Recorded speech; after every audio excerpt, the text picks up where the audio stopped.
शुक्लाम्बरधरं विष्णुं शशिवर्णं चतुर्भुजं प्रसन्नवदनं ध्यायेत् सर्वविघ्नोपशान्तये। हरे रामेति कृष्णेति नाम संकीर्तनं सदा लोकक्षेमाय कुर्वन्तं प्रेमिकं सद्गुरुं भजे। देवदेव जगन्नाथा पुण्यश्रवणकीर्तना सप्ताहश्रवणं देवा सफलं कुरु सर्वदा। मनोरथो मदीयोऽयं सफलः सर्वदा त्वया निर्विघ्नेनैव कर्तव्यः दासोऽहं तव केशव। शुकरूपप्रबोधज्ञा सर्वशास्त्रविशारदा एतत्कथाप्रकाशेन मदज्ञानं विनाशय। भवे भवे यदा भक्तिः पादयो तव जायते तदा कुरुष्व देवेश नाथस्त्वं नो यतः प्रभुः। नाम संकीर्तनं यस्य सर्वपापप्रणाशनं प्रणामो दुःखशमनः तं नमामि हरिं परम्। संसारसागरं मग्ने दीनं मां करुणानिधे कर्मग्राहगृहीताङ्गं मामुद्धर भवार्णवात्। श्रीमद्भागवताख्योऽयं प्रत्यक्षकृष्ण एव हि स्वीकृतोऽसि मया नाथ मुक्त्यर्थं भवसागरे। जन्माद्यस्य यतोऽन्वयादितरतश्च अर्थेषु अभिज्ञस्वराट् तेने ब्रह्महृदाय आदिकवये मुह्यन्ति यत्सूरयः। तेजो वारिमृदां यथा विनिमयो यत्र त्रिसर्गो मृषा धाम्ना स्वेन सदा निरस्तकुहकं सत्यं परं धीमहि। कस्मै येन विभासितोऽयमतुलं ज्ञानप्रदीपः पुरा तद्रूपेण च नारदाय मुनये कृष्णाय तद्रूपिणा। योगीन्द्राय तदात्मनाथ भगवद्राताय कारुण्यतः तच्छुद्धं विमलं विशोकममृतं सत्यं परं धीमहि। धर्मः प्रोज्झितकैतवोऽत्र परमो निर्मत्सराणां सतां वेद्यं वास्तवमत्र वस्तु शिवदं तापत्रयोन्मूलनम्। श्रीमद्भागवते महामुनिकृते किं वा परैरीश्वरः सद्यो हृद्यवरुध्यतेऽत्र कृतिभिः शुश्रूषुभिस्तत्क्षणात्। निगमकल्पतरोर्गलितं फलं शुकमुखादमृतद्रवसंयुतं पिबत भागवतं रसमालयं मुहुरहो रसिका भुवि भावुकाः। यं प्रव्रजन्तमनुपेतमपेतकृत्यं द्वैपायनो विरहकातर आजुहाव पुत्रेति तन्मयतया तरवोऽभिनेदुः तं सर्वभूतहृदयं मुनिमानतोऽस्मि। यस्वानुभावमखिलश्रुतिसारमेकम् अध्यात्मदीपम् अतितितीर्षतां तमोऽन्धम् संसारिणां करुणयाः पुराणगुह्यं तं व्याससूनुमुपयामि गुरुं मुनीनां। सच्चिदानन्दरूपाय विश्वोत्पत्त्यादिहेतवे तापत्रयविनाशाय श्रीकृष्णाय वयं नुमः। कृष्णाय वासुदेवाय देवकी नन्दनाय च नन्दगोपकुमाराय गोविन्दाय नमो नमः। कृष्णाय वासुदेवाय हरये परमात्मने प्रणतक्लेशनाशाय गोविन्दाय नमो नमः। नमः पङ्कजनाभाय नमः पङ्कजमालिने नमः पङ्कजनेत्राय नमस्ते पङ्कजाङ्घ्रये। पीताम्बरं करविराजितशङ्खचक्र कौमोदकीं सरसिजं करुणासमुद्रं राधासहायम् अतिसुन्दरमन्दहासं वातालयेशमनिशं हृदि भावयामि। सत्यव्रतं सत्यपरं त्रिसत्यं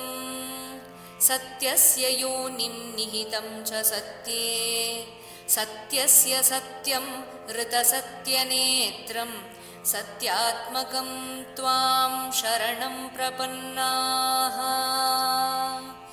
सर्वत्र गोविन्दनामसङ्कीर्तनं गोविन्द गोविन्द।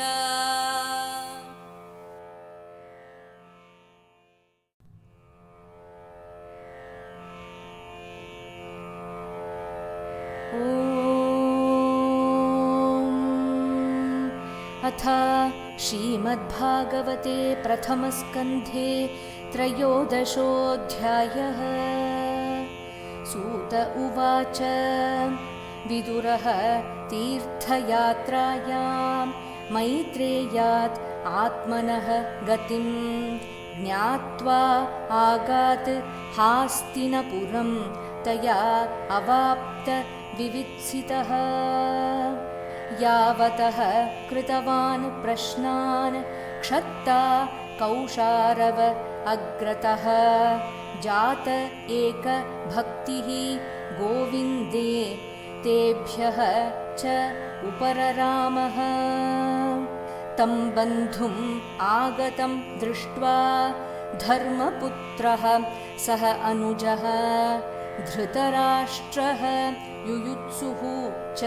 सूतः शारद्वतः पृथा गान्धारी द्रौपदी ब्रह्मन् सुभद्रा च उत्तरा कृपी अन्याः च जामयः पाण्डोः ज्ञातयः ससुताः स्त्रियः प्रति उज्जग्मुः प्रहर्षेण प्राणं तन्वः इव आगतम् अभिसङ्गम्य विधिवत् परिष्वङ्ग अभिवादनैः मुमुचुः प्रेम भाष्प ओघं विरह औत्कण्ठ्य कातराः राजा तम् अर्हयां चक्रे कृत आसन परिग्रहम् तं भुक्तवन्तं विश्रान्तम् आसीनं सुखम् आसने प्रश्रया अवनतः राजा प्राह तेषां च शृण्वताम् युधिष्ठिरः उवाच अपि स्मरथ नः युष्मत् पक्षचाया समेधितान् विपद्गणात् विष अग्नि आदेः मोचिताः यत् स मातृकाः कया वृत्त्या वर्तितं वह चरद्भिः क्षितिमण्डलं तीर्थानि क्षेत्रमुख्यानि सेवितानि इह भूतले भवद्विधा भागवताः तीर्थभूताः स्वयं विभो तीर्थी कुर्वन्ति तीर्थानि स्वान्तः स्थेन गदाभृता अपीनः सुहृदः तात बान्धवाः कृष्णदेवताः दृष्टाः श्रुताः वा यदवः स्वपुर्यां सुखम् आसते इति उक्तः धर्मराजेन सर्वं तत् समवर्णयत् यथा अनुभूतं क्रमशः विना यदुकुलक्षयं ननु अप्रियं दुर्विषहं नृणां स्वयम् उपस्थितं न आवेदयत् स करुणः दुःखितान् द्रष्टुम् अक्षमः कञ्चित्कालम् अथा अवासीत् सत्कृतः देववत् सुखं भ्रातुः ज्येष्ठस्य श्रेयः कृत् सर्वेषां प्रीतिम् आवहन् अबिभ्रत् अर्यमा दण्डं यथावत् अघकारिषु यावत् दधार शूद्रत्वं शापात् वर्षशतं यमः युधिष्ठिरः लब्धराज्यः दृष्ट्वा पौत्रं कुलन्धरं भ्रातृभिः लोकपालाभ्यैः मुमुदे परया श्रिया एवं गृहेषु सत्तानां प्रमत्तानां तत् ईहया अत्यक्रामत् अविज्ञातः कालः परमदुस्तरः विदुरः तत् अभिप्रेत्य धृतराष्ट्रम् अभाषत राजन् निर्गम्यतां शीघ्रं पश्य इदं भयम् आगतम् प्रतिक्रिया न यस्य इह कुतश्चित् कर्हिचित् प्रभो सह एषः भगवान् कालः सर्वेषां नः समागतः येन च एव अभिपन्नः अयं प्राणैः प्रियतमैः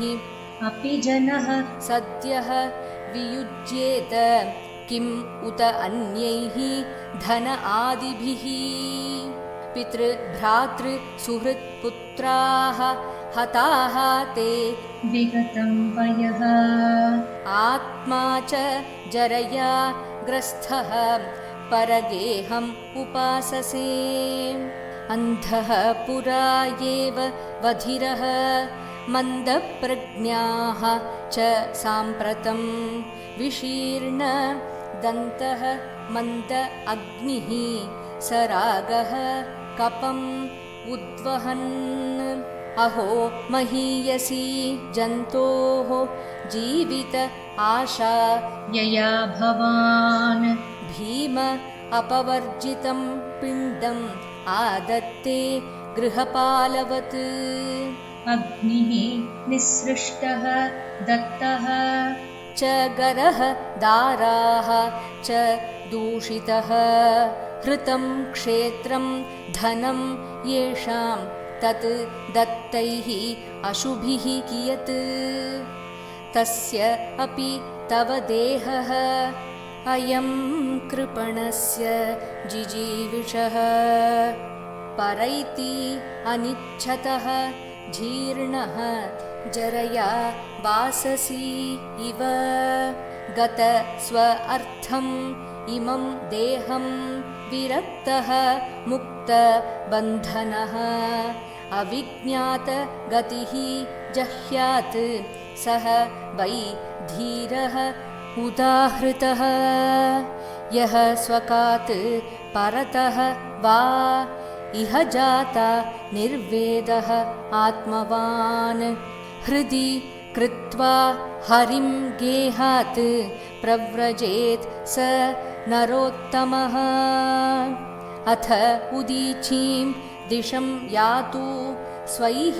अज्ञात गतिः भवान् इतः अर्वाक्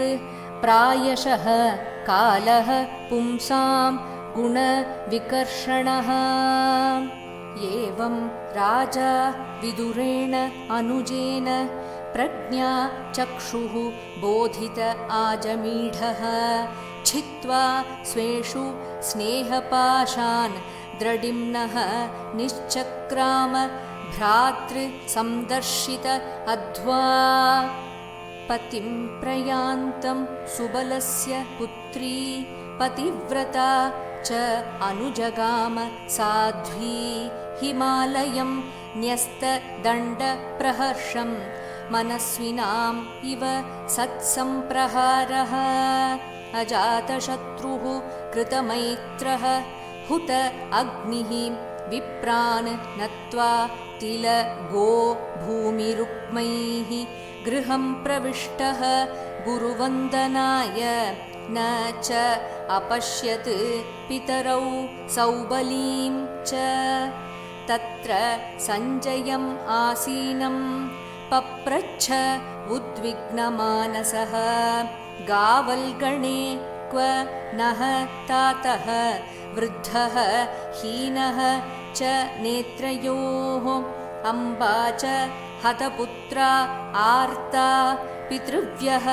क्व गतः सुहृत् अपि मयि अकृतप्रज्ञे हतबन्धुः स भार्यया आशंसमानः शमलं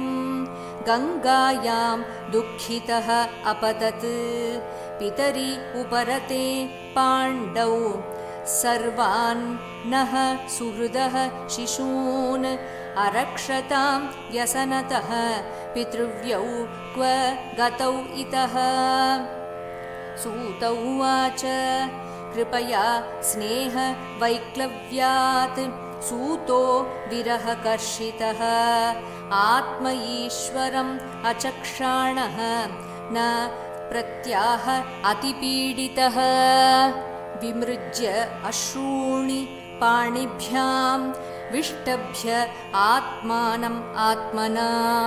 अजातशत्रुं प्रति ऊचे प्रभोः पादौ अनुस्मरन् सञ्जय उवाच नाहं वेद व्यवसितं पित्रोः वह कुलनन्दन गान्धार्या वा महाबाहः मुषितः अस्मि महात्मभिः अथा जगाम भगवान् नारदः सह तुम्बुरुः प्रत्युत्थाय अभिवाद्याः सा अनुजः अभिअर्चयन् इव युधिष्ठिर उवाच नाहं वेद गतिं पित्रोः भगवन् क्व गतौ इतः अम्बा वा हतपुत्रा आर्ता क्व गता च तपस्विनी कर्णधार इवापारे भगवान् पारदर्शकः अथा बभाषे भगवान् नारदः मुनिसत्तमः मा कञ्चन शुचः राजन् यद् ईश्वरवशं जगत् लोकाः सपाला यस्ये मे वहन्ति बलिम् ईशितुः स संयुनक्ति भूतानि स एव वियुनक्ति च यथा गावो नसि प्रोताः तन्त्यां बद्धाः स्वदामभिः वाक्तन्त्यां नामभिः बद्धा वहन्ति बलिम् ईशितुः यथा क्रीड उपस्कराणां संयोग विगमौ इह इच्छया क्रीडितुः स्यातां तथा एव ईश इच्छया नृणाम् यन्मन्यसे ध्रुवं लोकम् अध्रुवं वा न च उभयम् सर्वथा न हि शोच्याः ते स्नेहाद् अन्यत्र मोहजात् तस्मात् जहि अङ्गवैक्लव्यम् अज्ञानकृतम् आत्मनः कथं तु अनाथाः कृपणा वर्तेः अंस्ते च मां विना कालकर्म गुण अधीनः देहः अयं पाञ्चभौतिकः कथम् अन्याः तु गोपायेत् सर्पग्रस्तः यथा परम् अहस्तानि सहस्तानाम् अपदानि चतुष्पदम् फल्गूनि तत्र महतां जीवः जीवस्य जीवनं तद् इदं भगवान् राजन् एक आत्मा आत्मनां स्वदृक् अन्तरः अनन्तरः भाति पश्यतं माययोरुधा सो अयमद्य महाराज भगवान् भूतभावनः कालरूपः अवतीर्णः अस्याम् अभावाय सुरद्विषां निष्पादितं देवकृत्यम् अवशेषं प्रतीक्षते तावद्यूयम् अवेक्षध्वं भवेद् यावद् इह ईश्वरः धृतराष्ट्रः सह भ्रात्रा गान्धार्या च स्वभार्यया दक्षिणेन हिमवत ऋषीणाम् आश्रमं गतः स्रोतोभिः सप्तभिः या वै स्वर्धुनी सप्तधा व्यधात् सप्तानां प्रीतये नाना सप्तस्रोतः प्रचक्षते स्नात्वा अनुसवनं तस्मिन् हुत्वा च अग्नीन् यथाविधि अभक्ष उपशान्त आत्मा स आस्ते विगत येषणः जित आसनः जितश्वासः प्रत्याहृत षड् इन्द्रियः हरिभावनया ध्वस्त रज सत्व तमः मलः विज्ञानात्मनि संयोज्य क्षेत्रज्ञे प्रविलाप्य तं ब्रह्मण्य आत्मानम् आधारे घट अम्बरम् इव अम्बरे ध्वस्त माया गुण उदर्को निरुद्ध करण आशयः निवर्थित अखिल आहार आस्ते स्थाणुः इव अचलः तस्य अन्तरायः मा एव अभूः संन्यस्थ अखिलकर्मणः स वा अद्यतनाद् राजन् परतः पञ्चमेहनि कलेवरं हास्यति स्वं तच्च भस्मी भविष्यति दह्यमाने अग्निभिः देहे पत्न्युः पत्नी सहोटजे बहिः स्थिता पतिं साध्वी तम् अग्निम् अनुवेक्ष्यति विदुरः तु तद् आश्चर्यं निशाम्य कुरुनन्दन हर्ष शोक युतः तस्माद् गन्ता तीर्थ निषेवकः इति उक्त्वा अथ आरुहत् स्वर्गं नारदः सह तुम्बुरुः युधिष्ठिरः वचः तस्य हृदि कृत्वा अजहाद् शुचः इति श्रीमद्भागवते महापुराणे पारमहंस्यां संहितायां प्रथमस्कन्धे नैमिषीयोपाख्याने त्रयोदशोऽध्यायः। श्रीहरये नमः। श्रीहरये नमः। श्रीहरये नमः। सर्वत्र गोविन्दनाम संकीर्तनं गोविन्द गोविन्द।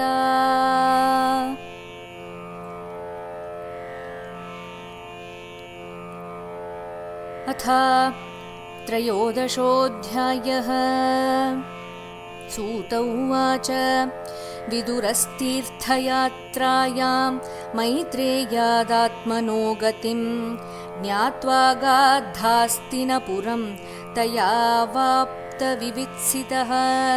यावतः कृतवान् प्रश्नान् क्षत्था कौशारवाग्रतः जातैकभक्तिर्गोविन्दे तेभ्यश्चोपररामः तं बन्धुमागतं दृष्ट्वा धर्मपुत्रः सहानुजः धृतराष्ट्रो युयुत्सुश्च सूतः शारद्वतः पृथा गान्धारी द्रौपदी ब्रह्मन् सुभद्रा चोत्तरा कृपी अन्याश्च जामयः पाण्डोर्ज्ञातयः ससुतास्त्रियः प्रत्युज्जग्मुः प्रहर्षेण प्राणं तन्वयिवागतम् अभिसङ्गम्य विधिवत् परिष्वङ्गाभिवादनैः मुमुचुः प्रेम बाष्पौघं विरहौत्कण्ठ्यकातराः राजा तमर्हयाञ्चक्रे कृतासनपरिग्रहं तं भुक्तवन्तं विश्रान्तम् आसीनं सुखमासने प्रश्रयावनतो राजा प्राह तेषां च शृण्वताम् युधिष्ठिर उवाच अपि स्मरथनो युष्मत् पक्षच्छाया समेधितान् विपद्गणाद्विषाज्ञादेर्मोचिता यत्समातृकाः कया वृत्त्या वर्तितं वश्चरद्भिः क्षितिमण्डलम् तीर्थानि क्षेत्रमुख्यानि सेवितानीह भूतले भवद्विधा भागवतास्तीर्थभूताः स्वयं विभो तीर्थीकुर्वन्ति तीर्थानि स्वान्तस्थेन गदाभृता अपि नः सुहृदस्तात बान्धवा कृष्णदेवताः दृष्टा श्रुता वा यदवः स्वपुर्यां सुखमासते इत्युक्तो धर्मराजेन सर्वं तत्समवर्णयत् यथानुभूतं क्रमशो विना यदुकुलक्षयं नन्वप्रियं दुर्विषहं नृणां स्वयमुपस्थितं नावेदयत्स करुणो दुःखितान् द्रष्टुमक्षमः कञ्चित्कालमथावात्सीत् सत्कृतो देववत्सुखं भ्रातुर्ज्येष्ठस्य श्रेयस्कृत् सर्वेषां प्रीतिमावहन् अबिभ्रदर्यमादण्डं यथावदघकारिषु यावदद्धारशूद्रत्वं शापाद्वर्षशतं यमः युधिष्ठिरो लब्धराज्यो दृष्ट्वा पौत्रं कुलन्धरं भ्रातृभिर्लोकपालाभैर्मुमुदे परयाश्रिया एवं गृहेषु सक्तानां प्रमत्तानां तदीहया अत्यक्रामदविज्ञातः कालः परमदुस्तरः विदुरस्तदभिप्रेत्य धृतराष्ट्रमभाषत राजन्निर्गम्यतां शीघ्रं पश्येदं भयमागतं प्रतिक्रियानयस्येह कुतश्चित् कर्हिचित् प्रभो स एव भगवान् कालः सर्वेषां न समागतः येन चैवाभिपन्नोऽयं प्राणैः प्रियतमैरपि जनः सद्यो वियुज्येत किमुतान्यैर्धनादिभिः पितृभ्रातृसुहृत्पुत्रा हतास्ते विगतं वयः आत्मा च जरयाग्रस्तः परगेहमुपाससे अहो महीयसी जन्तोः जीविताशायया भवान् भीमापवर्जितं पिण्डमादत्ते गृहपालवत् अग्निर्निसृष्टो दत्तश्च गरोदाराश्च दूषिताः हृतं क्षेत्रं धनं येषां तद्दत्तैरसुभिः कियत् तस्यापि तव देहोऽयं कृपणस्य जिजीविषोः परैत्यन्निच्छतो जीर्णो जरया वाससीव गतस्वार्थमिमं देहं विरक्तो मुक्तबन्धनः अविज्ञातगतिर्जह्यात् स वै धीर उदाहृतः यस्वकात् परतो वेह जातनिर्वेद आत्मवान् हृदि कृत्वा हरिं गेहात् प्रव्रजेत् स नरोत्तमा अथोदीचीं दिशं यातु स्वैरज्ञातगतिर्भवान् हतोर्वाक्प्रायशः कालः पुंसां गुणविकर्षणः एवं राजा विदुरेणानुजेन प्रज्ञाचक्षुर्बोधित आजमीढः छित्त्वा स्वेषु स्नेहपाशान् द्रढिम्नो निश्चक्राम भ्रातृसंदर्शिताध्वा पतिं प्रयान्तं सुबलस्य पुत्री पतिव्रता चानुजगाम साध्वी हिमालयं न्यस्तदण्डप्रहर्षं मनस्विनामिव सत्सम्प्रहारः अजातशत्रुकृतमैत्रो हुताग्निः विप्रान्नत्वात्तिलगो भूमिरुक्मैः गृहं प्रविष्टो गुरुवन्दनाय न चापश्यत्पितरौ सौबलीं च तत्र सञ्जयमासीनं पप्रच्छोद्विग्नमानसः गावल्गणे क्व नस्तातो वृद्धो हीनश्च नेत्रयोः अम्बा च हतपुत्रार्ता पितृव्यक्व गतः सुहृत् अपि मय्यकृतप्रज्ञे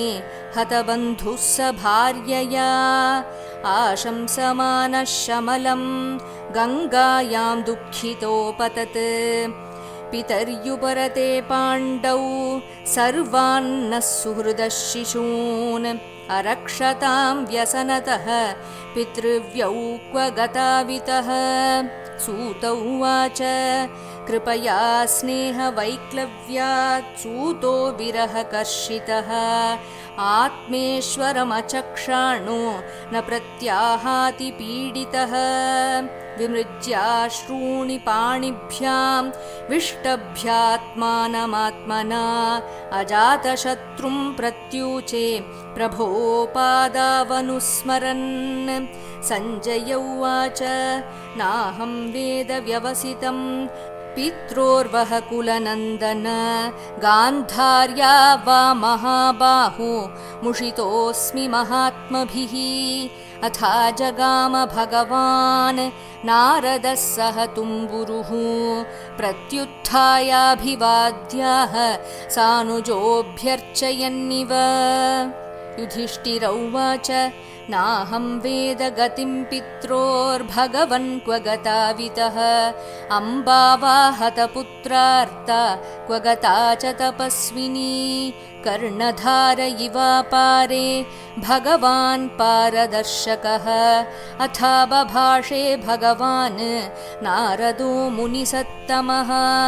मा कञ्चन शुचो राजन् यदीश्वरवशं जगत् लोकासपाला यस्येमे वहन्ति बलिमीशितुः स संयुनक्ति भूतानि स एव वियुनक्ति च यथा गावो नसि प्रोतास्तन्त्यां बद्धा स्वदामभिः वाक्तन्त्यां नामभिर्बद्धा वहन्ति बलिमीशितुः यथा क्रीडोपस्कराणां संयोगविगमाविह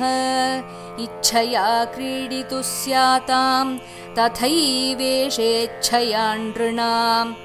यन्मन्यसे ध्रुवं लोकं मध्रुवं वा न चोभयं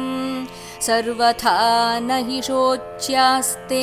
स्नेहादन्यत्र मोहजात् तस्माज्जह्यङ्गवैक्लव्यम् अज्ञानकृतमात्मनः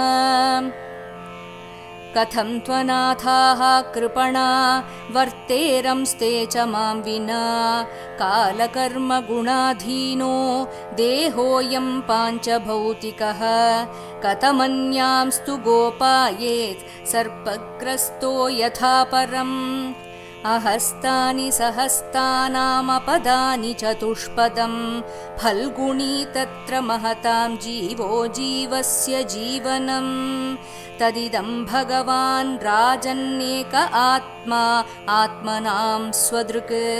अन्तरोऽनन्तरो भाति पश्यतं माययोरुधा सोऽयमद्य महाराज भगवान् भूतभावनः कालरूपोऽवतीर्णोऽस्यामभावाय सुरद्विषां निष्पादितं देवकृत्यम् अवशेषं प्रतीक्षते तावद्यूयम् अवेक्षध्वं भवेद्यावदिहेश्वरः धृतराष्ट्रः सह भ्रात्रा गान्धार्या च स्वभार्यया दक्षिणेन हिमवत ऋषीणामाश्रमं गतः स्रोतोभिः सप्तभिर्या वै स्वर्धुनी सप्तधा व्यधात् सप्तानां प्रीतये नाना सप्तस्रोतः प्रचक्षते स्नात्वानुसवनं तस्मिन् हुत्वा चाग्नीन् यथाविधि अभक्ष उपशान्तात्मा स आस्ते विगतैषणः जितासनो जितश्वासः प्रत्याहृतषडिन्द्रियः हरिभावनया ध्वस्त रजः सत्त्वतमोमलः विज्ञानात्मनि संयोज्य क्षेत्रज्ञे प्रविलाप्यतं ब्रह्मण्यात्मानमाधारे घटाम्बरमिवाम्बरे ध्वस्तमाया गुणोदर्को निरुद्धकरणाशयः निवर्तिताखिलाहार आस्ते स्थाणुरिवाचलः तस्यान्तरायो मयिवा भूः संन्यस्ताखिलकर्मणः स वा अद्यतनाद्राजन् परतः पञ्चमेहनी कलेवरं हास्यति स्वं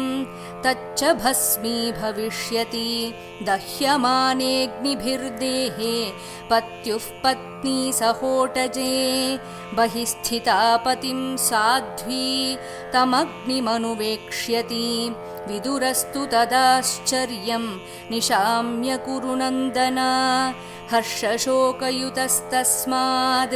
गन्तातीर्थनिषेवकः इत्युक्त्वा थारुहत्स्वर्गं नारदः सह तुम्बुरुः युधिष्ठिरो वचस्तस्य हृदि कृत्वाञ्जहाञ्छुचः इति श्रीमद्भागवते महापुराणे पारमहंस्यां संहितायां प्रथमस्कन्धे नैमिषीयोपाख्याने त्रयोदशोऽध्यायः। श्रीहरये नमः। श्रीहरये नमः। श्रीहरये नमः। सर्वत्र गोविन्दनामसङ्कीर्तनं गोविन्द गोविन्द।